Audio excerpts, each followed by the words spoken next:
vos projets de construction ou de rénovation. Soka Vitre manolotra anao ny vaovao. Soka Vitre, très sincèrement à votre service. Savy d'une option Tino à Blue Line TV Blue Line TV safidy tsara indrindra manolotra anao ny vaovao. Blue Line TV safidy tsara indrindra. La couche molle fixe est beaucoup plus absorbante que les autres couches connues. Les couche molle fixe manolotra anao ny fampalalam-baovao.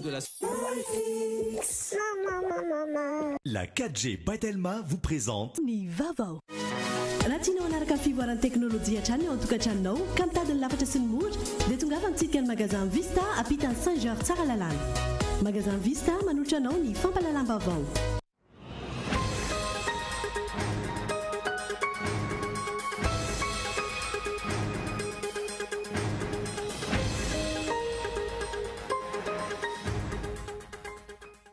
Milaza ho mahatsapa ny fahorim-bahoaka ny filoham-pirenena nandritry ny fitombita nivoaka farany teo.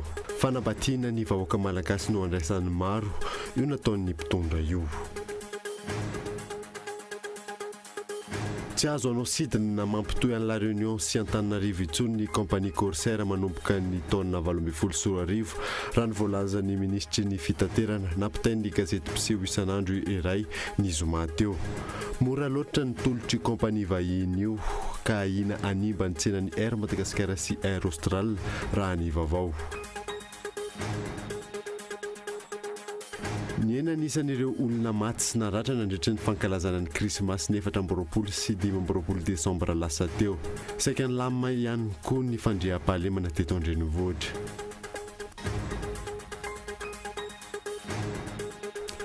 Misy griba mahery ankehitriny mahazo ny zaza sy ny ankizy eto an-drenivohitra. Antony maro mampirongatra io valanaretina io ka isan'izany ny fiovaovan'ny toetry ny andro sy ny fiparitahan'ny loto eny rehetreny. Maresaka iraisam-pirenena nilavin'ny komisiona misahana ny fifidianana rosiana ny atota taratasy filatsahako vidiana ny mpitarika mpanohitra any an-toerana. Fifidianana filoham-pirenena any Rosia izay ho tanterahana ny 12 martsa 2024. Nadidinireo arahanao afaka fotoana fohy.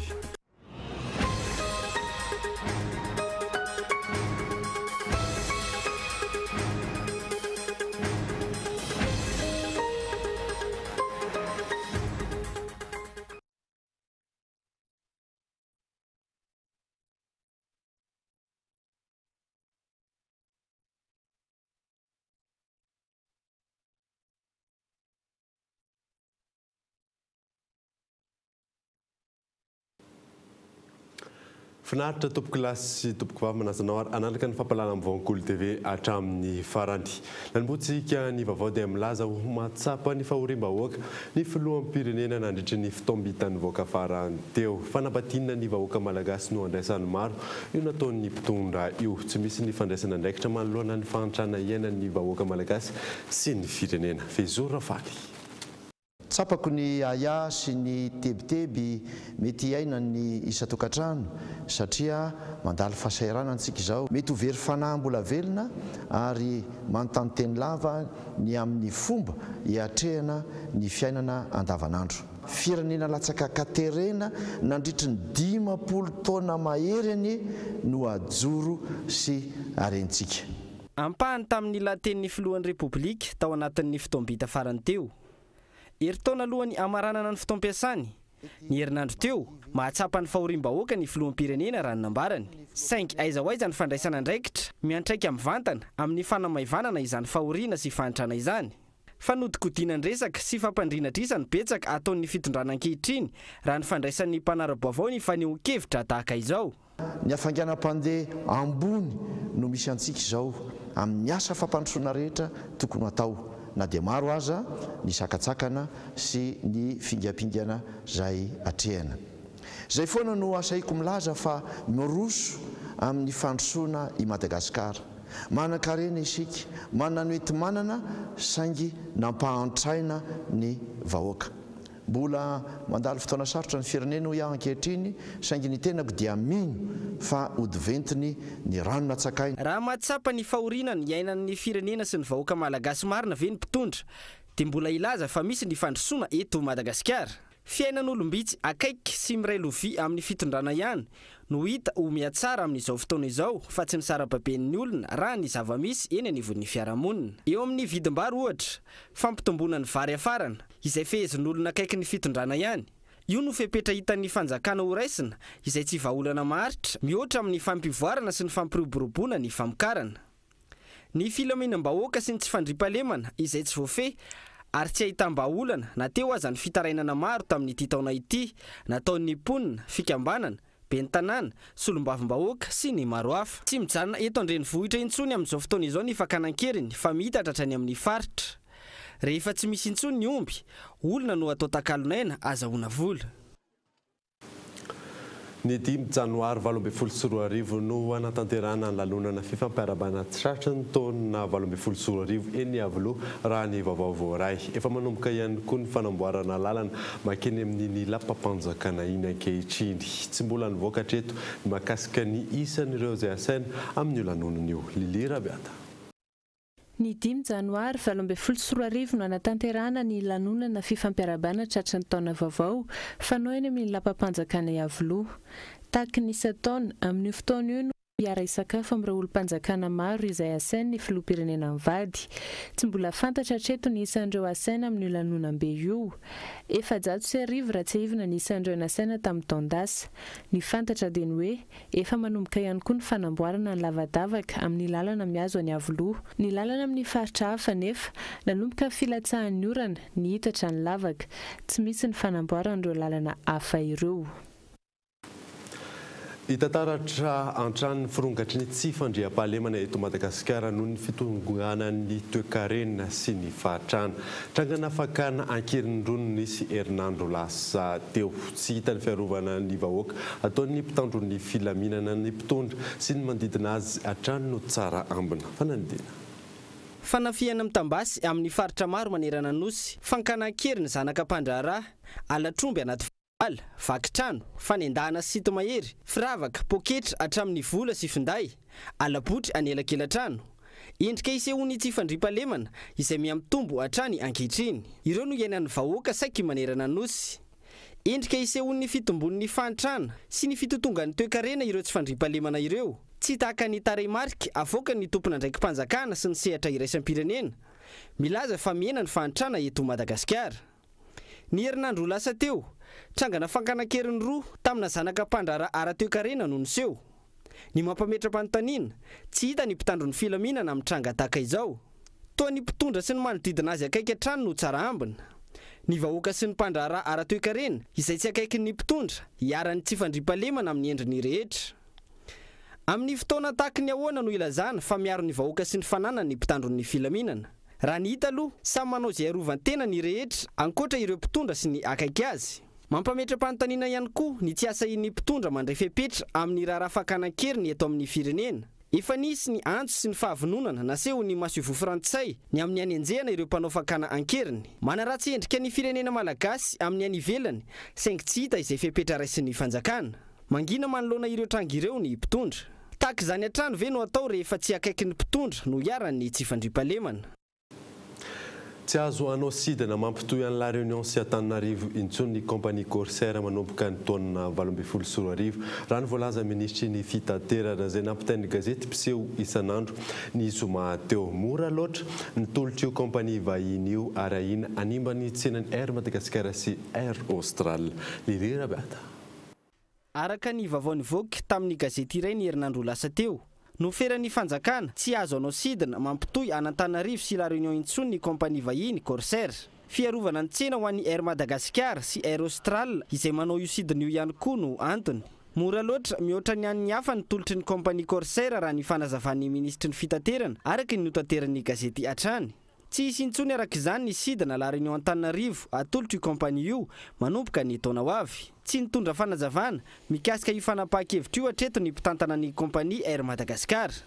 Tsy fantatra ihany koa raha fanomboana amin'ny fanakejana ny tsenany fitaterana anabakabaka ho an'ny kompania malagasy io fanapahan-kevitra io. Fanapahan-kevitra izay mifanohitra tamin'ny noraisina roa taona lasa izay ny amin'ny fanokafana ny abakabaka Madagasikara isy ny fifananana sy hampiakatra ny letan'ny tolotry ny kompania malagasy. sidina iray isan-kerinandro Ratsaivana no ataon'ny kompania Corsair mampitohy ny La Réunion sy Antananarivo izay mahafeno hatramin'ny 20,900 seza.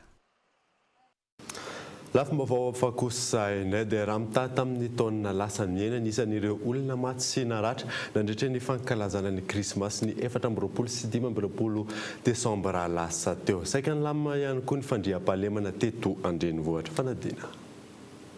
Ny isa 13 ireo olona niarambonina ka nanatona ny hôpitaly nandritra ny fetin'ny Noely izay mitsinjara toy izao. 4 no maty noho ny tsatokanto sy ny lozam-pifamoivoizana. Ny isa 70 no tratran'ny fanapoizinana. Ny isa 5 namono tena izay avitra avokoa raha nitatitra hatrany. Misy 12 ireo tsy natsiaro tena noho ny amamona tafahoatra. Ny mameno azy dia ireo marary ny fitaovam-pitsefoana sy ny aretin'ny lalandrà. Ka ny 170 tamin'ireo voatery notazomina eny amin'ny hôpitaly raha efa nalefanody kosa ireo tsy mila fanaraha-maso intsony raha ninambarany teo anivon'ny hôpitaly. 300 zany tao amin'ny niditra ireo zany raha jerena tsirairay avy zany nisy ny accident responsabilité civile moa zany dia zay mibetsaka indrindra dia nisy ny accident de circulation nisy 730 dia tamin'ireny moa zany nisy maty ny anankiroa. Misy ny accident domestique koa ndray anaty trano any misy zavatra mitranga dia ao anatin'izay ny accident voie publique koa eny ny voie publique zany hoe teny an-dalana teny izy nisatra nazo azy fa tsy voatery hoe accident fandoman'ny tomobile akory. Dia nisy ny ankoatran'izay moa zavatra hafa hoe aretina tena hoe urgence amin'ny tenan'olombelona zany zavatra mitranga. Raha ny mikasika ny fandriam-pahalemana nandritra ny fety indray misa 723 ireo polisy nahetsika nandritra ny fety. Tsy nisy ny ainana fohy noho ny fifandonana teo amin'ny mpitandron'ny filaminana sy ny mpanao ratsy. Ny isa 4 no naratra mafy. Andro tsy fiasana fa andraisan-karama ny 10 janoary 24 izay natokana anadiovana sy anaovana fanadiovana faobe io andro ihany koa atreto ny fantatra no anaovana izany taoriana ny fianaky ny valinaretina pesta. Anoizana ny hetsika ady amin'ny valinaretina pesta tamin'ny ity taona ity io fanadiovana io raha ny fanazavana hatrany. Lili Rabiata. Ny volana avril 2024 ifarana ny vanim-potoana ny valanaretina pesta raha ny fanazavan'ny ministeran'ny fahasalamana. Ny valanaretina pesta pulmonaire urbaine no tsy nisy intsony nanomboka amin'ny volana novambra teo. Ny 10 janoary 2024 kosa no anaovana ny fanadiovana faobe manerana ny nosy. Tsy miasa chômé fa payé. Dia azo vaketo izy tsy miasa dia voatotorana an-trano tsy izay izy. Fa ny maraina dia makana ny toeram-piasana daholo manadio. Ny mpiasa rehetra zany na mpiasa fanjakana izy na mpiasa privé. Ny hariva dia miverina eny anivon-tokantrano. Izany hoe manadio tranonao, manodidina anao, mety manadio fiangonana, mety manadio izay manodidina fototany, manadio ny tontolo iainana izay misy antsika, izay toerana izay misy antsika dia diovitsika.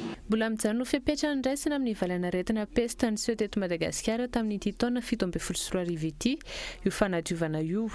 Tsy toy amin'ny taona ho avy ary tsy mbola misy daty hafa voasoratra ihany koa anatanterahana fanadiovana.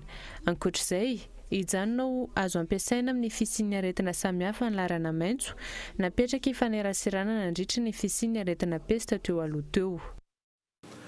Misy gripa mahery ankehitriny mahazo ny zaza sy ny ankizy eto andrenivohitra. Antony maro ny mampirongatra io valinaretina io ka isan'izany ny fiovaovany toetry ny andro sy ny fiparitahan'ny loto eny rehetreny. Miora manitra.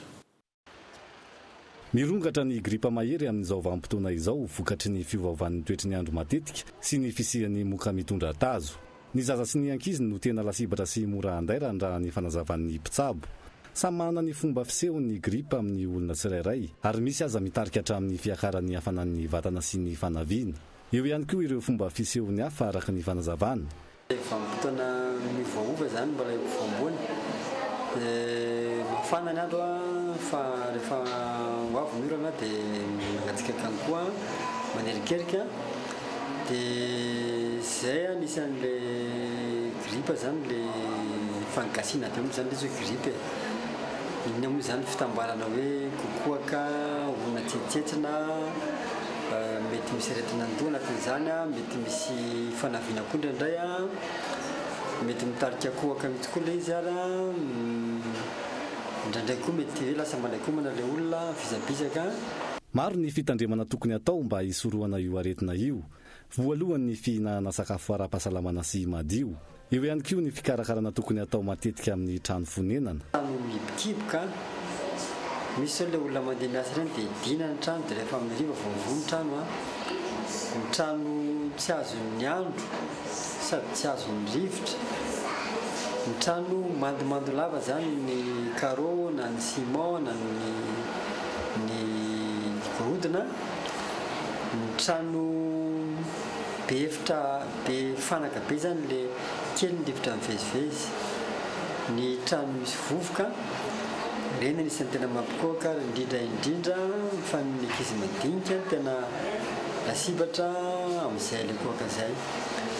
Dia ny ankoatran'izay zany ny tokony mitafy lamba mafana zany rehefa tory amin'ny alina. Tato anatin'ny iray volana, ankizy sy zaza no ankamaroan'ireo manantona mpitsabo vokatry io gripa mahery io, ary zaza avokoa ny 50 isanjaton'ireo. Nangina ny tsenan'ny vonana nandritra ny fetin'ny krismasy teo. Voatery mampidina ny vidin'ny entana ny mpivarotra noho ny tsy fisian'ny tsena. Tsy tahaka izany kosa ny tsena ho an'ireo mpivarotra vatomamy. Fanadina. Ety Analakely, mangina tahaka izao ny tsenan'ny vorona iray andro taorian'ny fetin'ny krismasy.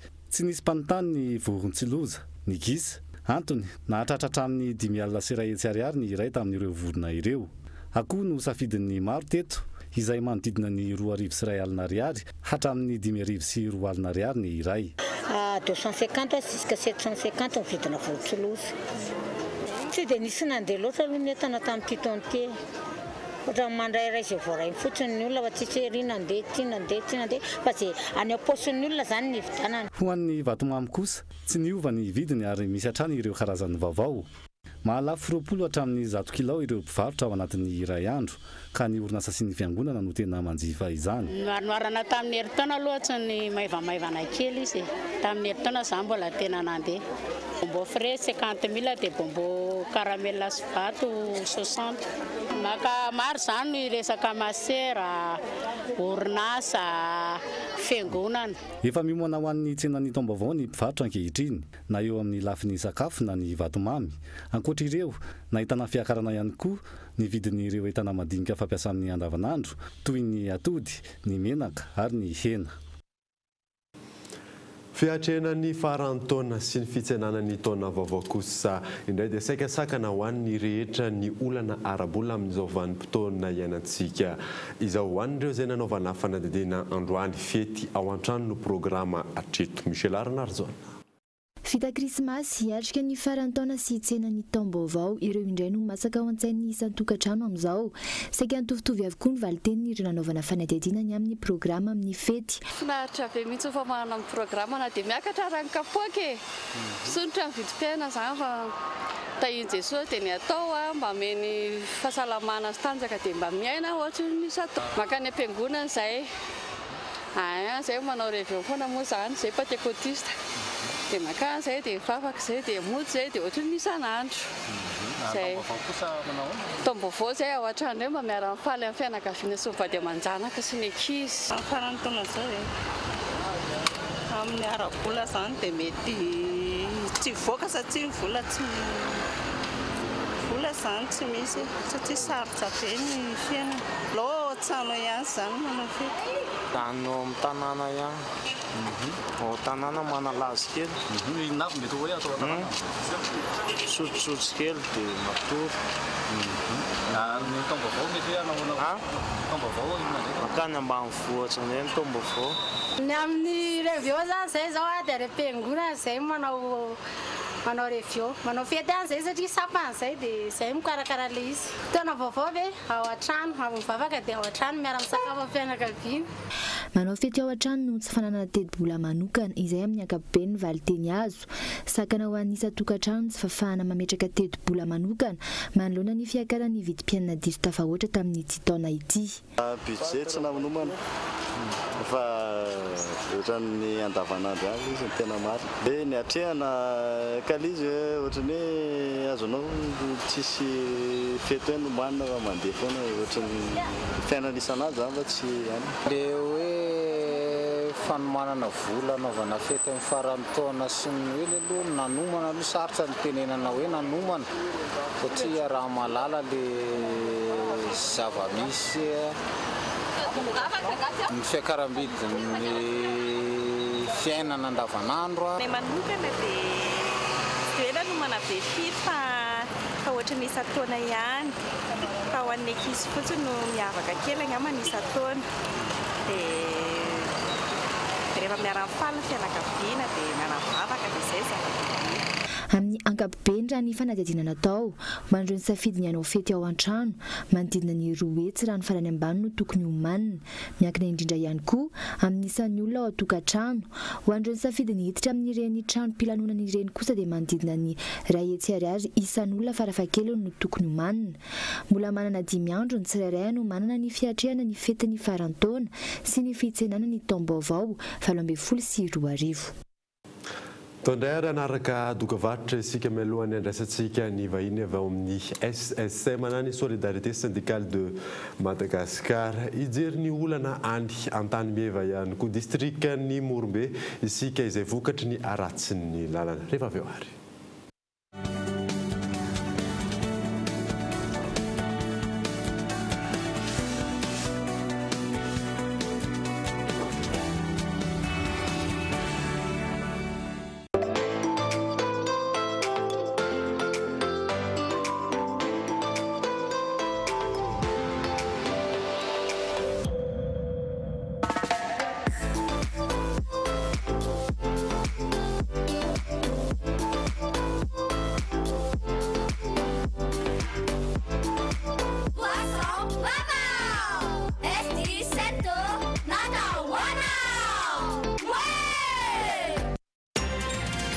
Messieurs, chers parents, voici Théo, le bébé qui consomme le plus de liquide au monde. Le monde entier parle de lui. La vraie question est de savoir, quelle couche peut absorber autant de liquide? Quelle couche Théo utilise-t-il? Mon fils Théo utilise bien sûr la couche de bébé la plus absorbante, la couche Molfix. La couche Molfix est beaucoup plus absorbante que les autres couches connues. Les bébés sont sous protection de jour comme de nuit, chaque jour de la semaine. Molfix. Maman. ampiko hiakatra ao anaty taxi be ny olona manana fahasembanana ara-batana ho antsika sofera tena leo mba mena toerana voatokana foana ny mpivokasan'ny tsoky olona rehefa manao taxi be miala anosy aleo miteny foana isaky ny ary mba ho fanampiana ny jambo manaja tompoka mba raisikely ty olona manana fahasembanana ra-tsainy ity sofera aloha fa sahirana izy ary ndao ifanampy ndao ifanohana satria olona aloha vao manana fahasembanana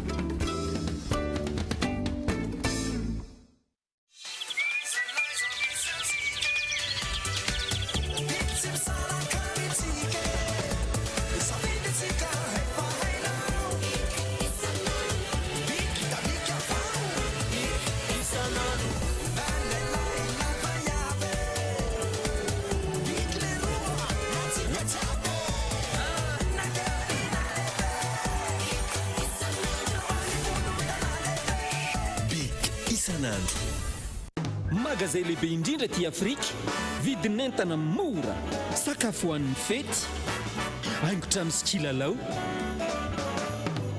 ny poupée 66 cm 43 990 ariary ny robot d'insigne 34 990 ariary ny voiture téléguidée 39 990 ariary vidin'entana mora amin'ny fety hoan'ny rehetra Shoprite mora indrindra hatrany Sirabril, savoka manadino gorodona, mamono bibikely, toy ny parasy ny sisa, savoka natoraly, vita amin'ny tantely. Tsotra ny fampiasana azy, ahositra amin'ny gorodona ary avela ho maina tsara. Avy eo, kosehina amin'ny borosy. Ho hitanao fa angirana ny gorodona ary ho manitra ny efitrano. Tsy vitan'izany fa mbola mampateza ny azon'ny gorodona ihany koa ny savoka Sirabril. Sir Abril, tokatrano madio, tokatrano milamina. Contact 020 22 414 17. Ouais, cadeau, sac, papa, maman, dîner.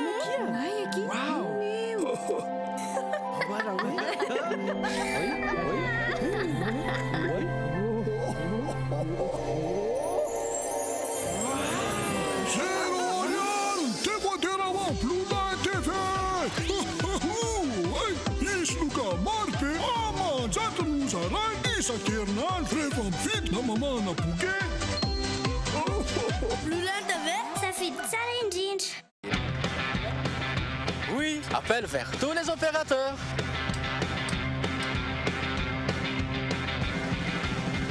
Oui, appel à l'international inclus. Oui, mes SMS, je ne les compte plus.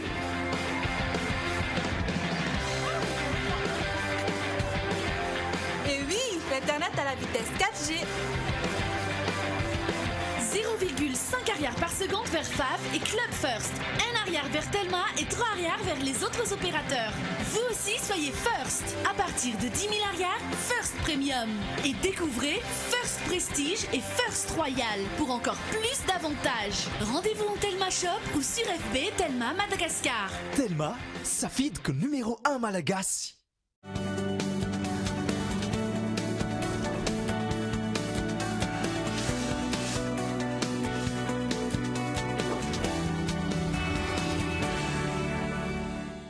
Mandeva iny sampana fampalalam vaovao amin'ny ity alina ity tsy zany fa docteur Rakotoniasy Jean Raymond, c'est secrétaire général ni SM nani Solidarité syndicale de Madagascar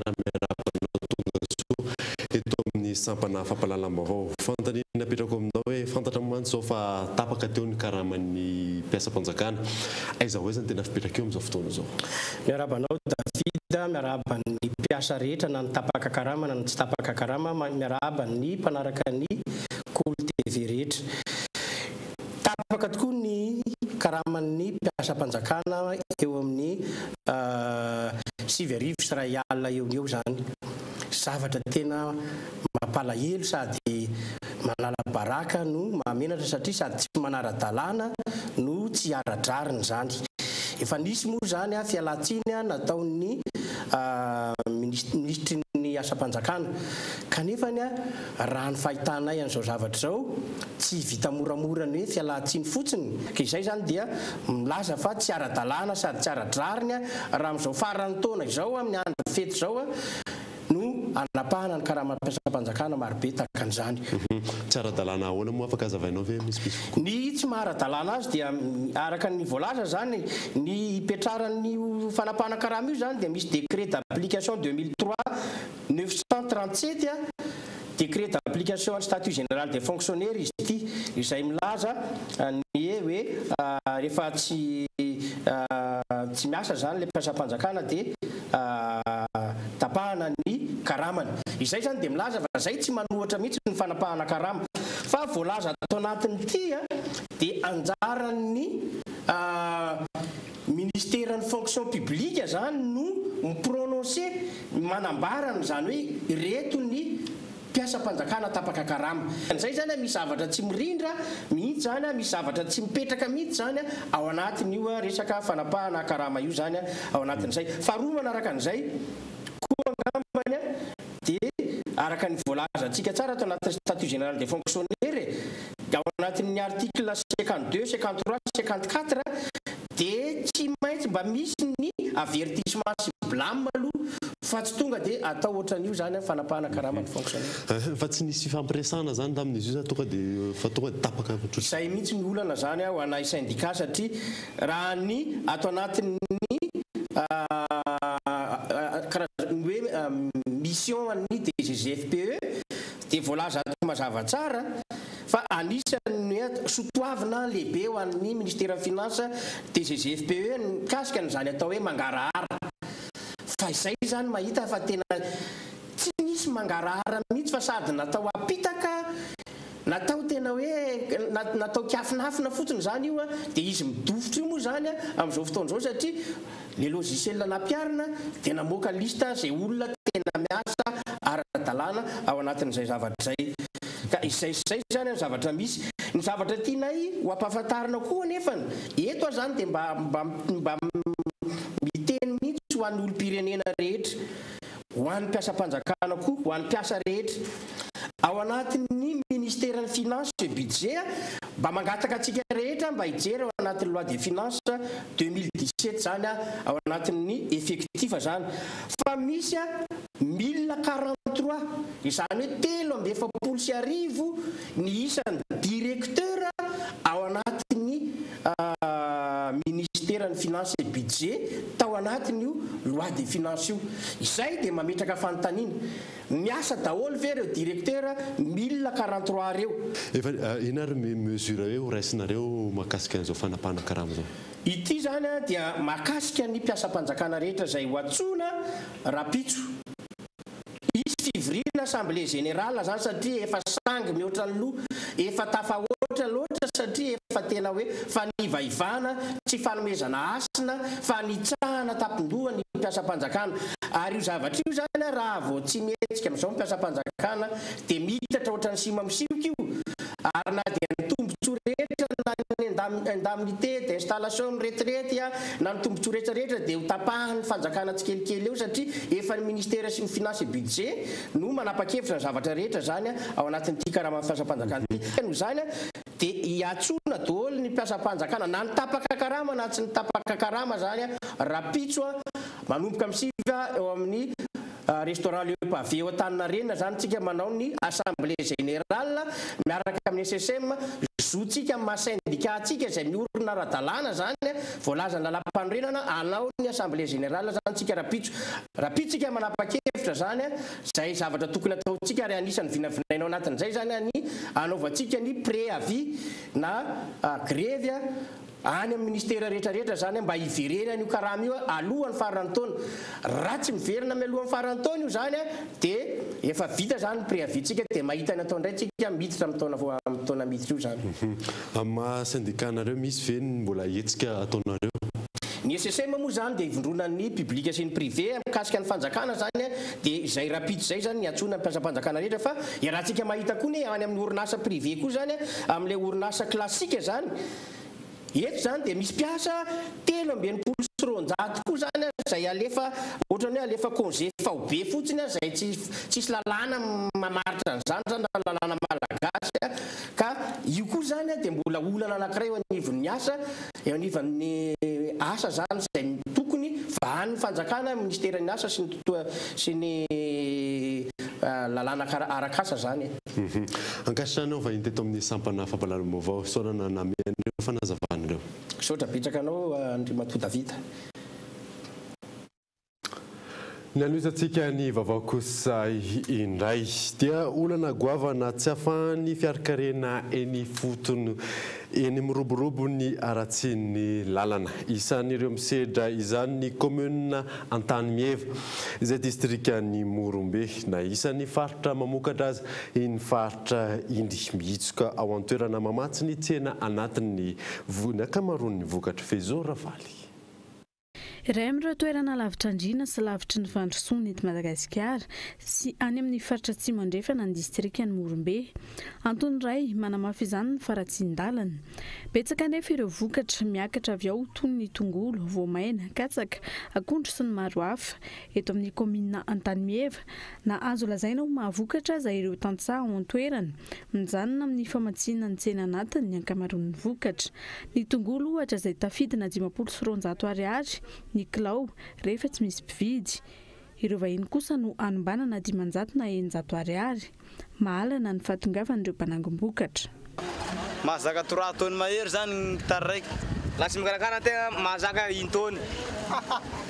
Mikarakara tegna mahazaka 4 taona 5 taona.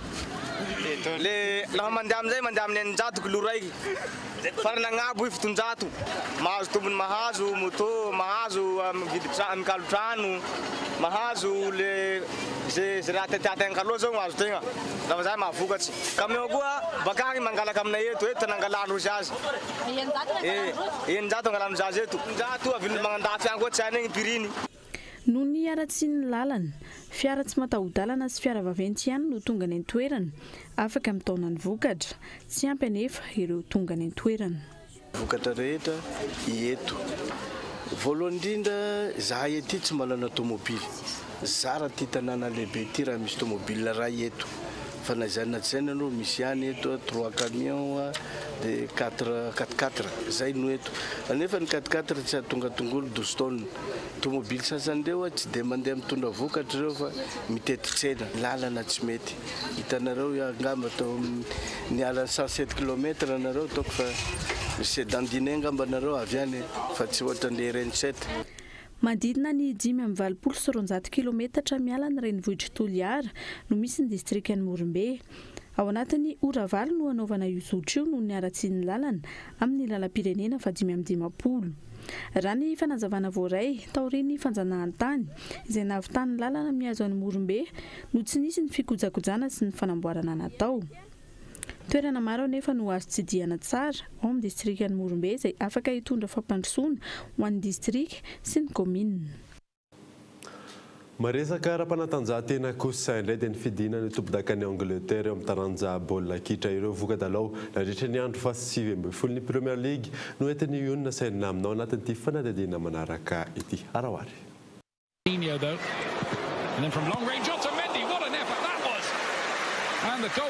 Hiditra amin'ny andro faharoapolo ny Premier League ka isan'ny lalao andrasan'ny mpankafy baolina kitra amin'izany ny fionany amin'ny Newcastle sy Manchester City izay ho tanterahana rapitso. Ny andro ny alakamisy kosa ny fampikatroka ny Crystal Palace sy ny Arsenal.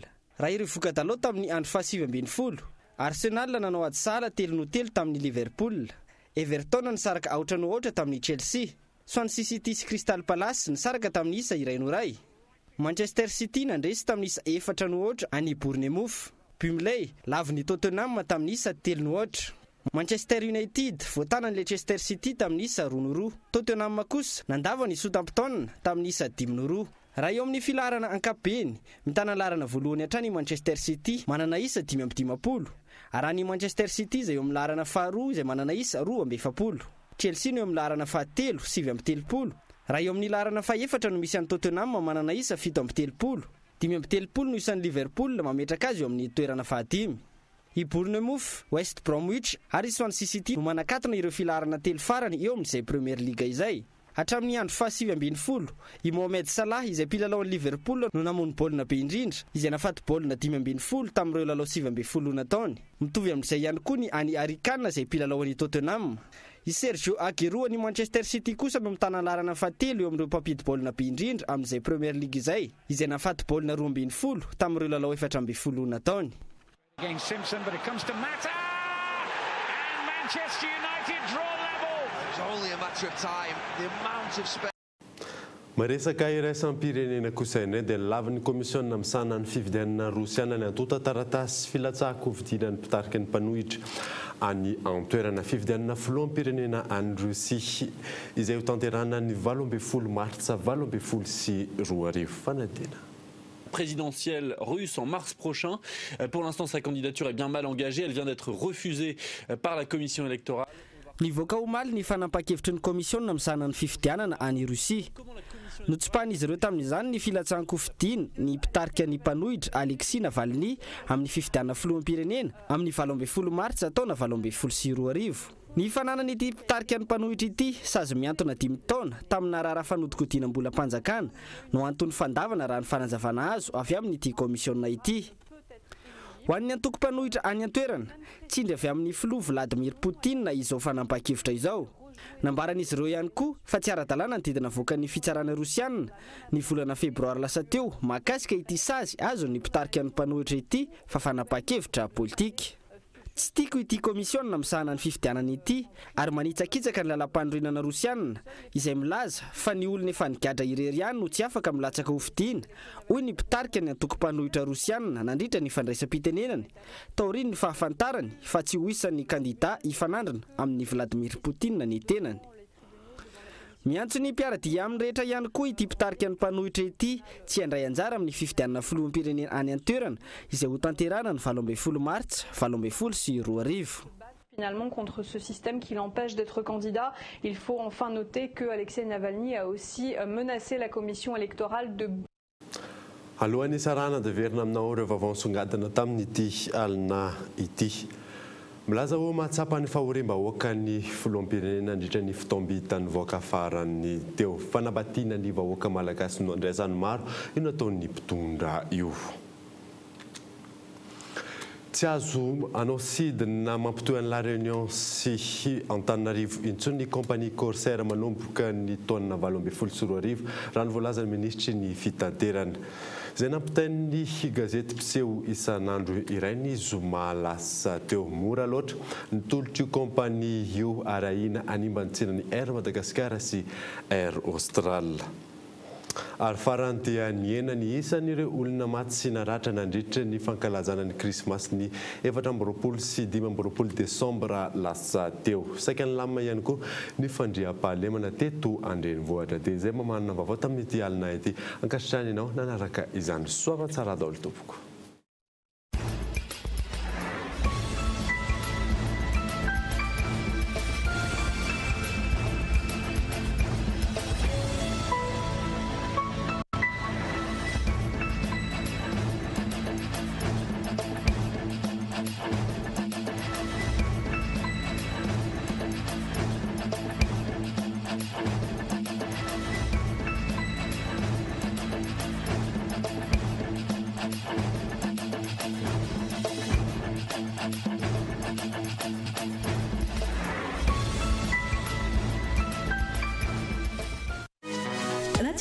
Fivoaran'ny teknolojia hatrany ao an-tokantranonao ka mitadiny lafatra sy ny mora dia tongava mitsika ny magasin Vista ampitany Saint-Georges tsara lalàna. Narahinao teo ny vaovao niaraka tamin'ny magasin Vista. La 4G by Telma vous a présenté Ni vaovao. La couche moelle fixe est beaucoup plus absorbante que les autres couches connues. Narahinao teo ny fampalalam-baovao niaraka tamin'ny couche moelle fixe. Savent d'une option Tino à Blue Line TV Ny vaovao dia niarahanao tamin'ny Blue Line TV safidy tsara indrindra. Blue Line TV, safidy tsara indrindra. Pour tous vos projets de construction ou de rénovation. Narahinao teo ny fampalalam-baovao niaraka tamin'ny Soca Vitre. Soca Vitre, très sincèrement à votre service.